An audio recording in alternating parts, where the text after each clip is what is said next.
Difference between distributor, wholesaler and retailer. इस video में मैं आपको बताऊंगा डिस्ट्रीब्यूटर, होलसेलर और रिटेलर में क्या डिफरेंस है, इनका बेसिक लॉजिक क्या है, इजी एग्जांपल के साथ इनका बेसिक कॉन्सेप्ट आपको बताऊंगा। डिस्ट्रीब्यूटर जो है कंपनी से, इंडस्ट्री से, फर्म से जिसका भी वो प्रोडक्ट बेचना चाह रहा है उससे डायरेक्ट कॉन्टैक्ट करता है, उसके पास डायरेक्ट जाता है, उसे पैसे देता है और उससे प्रोडक्ट बाय कर लेता है और लार्ज अमाउंट ऑफ स्केल मतलब लार्ज स्केल पे प्रोडक्ट को बाय करता है और प्रोडक्ट को बाय कर अपनी सिटीज़ में या जिस भी कंट्री में या जिस भी एरिया में वो मतलब एरिया को कवर कर रहा है उस एरिया में जितने भी होलसेलर हैं उनमें अपनी प्रोडक्ट को डिस्ट्रीब्यूट कर देता है। मतलब जितनी उनकी डिमांड होती है according to in this demand, जितनी भी होलसेलर की डिमांड है उनके मुताबिक उनको अपनी प्रोडक्ट उधर से कंपनी से खरीदता है और उनको अपनी प्रोडक्ट दे देता है और खुद भी थोड़ा सा मार्जिन रख लेता है और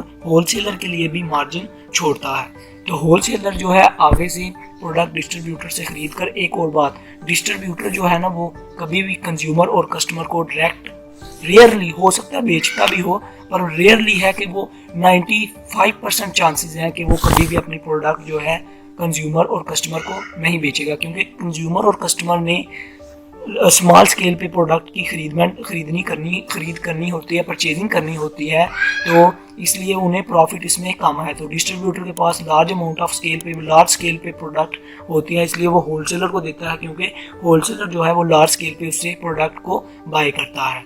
तो होलसेलर लार्ज अमाउंट पे आगे बायर से खरीद के फिर अपने जो पास वाले जो रिटेलर हैं उनको प्रोवाइड करता है या रिटेलर उससे जाकर ख़रीद लेते हैं। रिटेलर को हम पंजाबी में और उर्दू में करियाना स्टोर भी कहते हैं, जो हमारे टाउन्स में और हमारे घर के पास जो मौजूद होते हैं, जिधर से इजीली कस्टमर और कंज्यूमर रिटेलर से इजीली कांटेक्ट करके जो चीज़ की उसे ज़रूरत है वो ख़रीद लेता है। तो रिटेलर जो है वो डायरेक्टली कंज्यूमर और कस्टमर को प्रोडक्ट बेचते हैं। होलसेलर भी बहुत कम होते हैं जो डायरेक्ट बेचते हैं, कंज्यूमर और कस्टमर को बेचते हैं, नहीं पर बहुत कम। तो इनका एक एग्जांपल मैं आपको दे देता हूँ। जैसे एक बिस्किट बनाने वाली कंपनी है, वो बिस्किट बनाती है और सबसे पहले डिस्ट्रीब्यूटर को देती है। डिस्ट्रीब्यूटर आगे होलसेलर जितने भी सिटीज़ में उसके एरिया में होलसेलर हैं उनको देता है, डिस्ट्रीब्यूट करता है डिब्बे बिस्किट के। फिर होलसेलर जो हैं वो रिटेलर को प्रोवाइड कर देते हैं through the transport, through the अपनी जो उन्होंने डिलीवरी, एक ट्रांसपोर्ट डिलीवरी फ्री में भी प्रोवाइड कर देते हैं, मतलब फ्री ऑफ कॉस्ट जो ट्रांसपोर्ट डिलीवरी है, मतलब बाइक के ज़रिए, मतलब कोई सुजुकी के ज़रिए, मतलब कोई कंटेनर के ज़रिए उसमें माल लोड किया, पहले ऑर्डर लेके आए रिटेलर से और फिर उधर माल लोड करके सारों को प्रोवाइड कर दिया। तो मोस्टली रिटेलर खुद भी होलसेलर के पास जाकर ख़रीद लेते हैं प्रोडक्ट।